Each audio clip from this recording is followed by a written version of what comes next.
আল্লাহ যখন এই পৃথিবী সৃষ্টি করলেন, পৃথিবীর মধ্যে ভাইব্রেশন হচ্ছিল, কাপাকাপি। আল্লাহ পৃথিবীর কাপাকাপি বন্ধ করার জন্য পেরেকের মতো পাহাড়গুলোকে পৃথিবীতে ঠুকে দিলেন, কাপাকাপি বন্ধ হয়ে গেল। এই দৃশ্য দেখে ফেরেশতারা বলে, ইয়া রাব, পাহাড়ের এত শক্তি, আপনার সৃষ্টির মধ্যে পাহাড়ের চেয়ে শক্তিশালী কিছু আছে?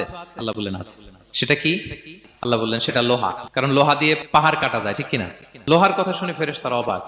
ফেরেশতারা প্রশ্ন, তাহলে আপনার সৃষ্টির মধ্যে লোহার চেয়ে শক্তিশালী কিছু আছে?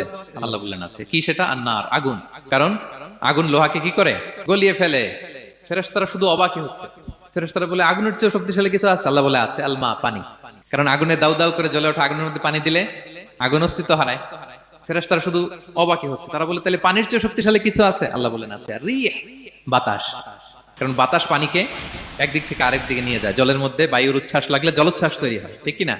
ফেরেশতারা আবার অবাক হয়ে বলে, তাহলে বাতাসের চেয়ে শক্তিশালী কিছু আছে? আল্লাহ বললেন আছে। সেটা কি? বলতেছে বনি আদম। ওই মানুষ শক্তিশালী যে গোপনে দান করে।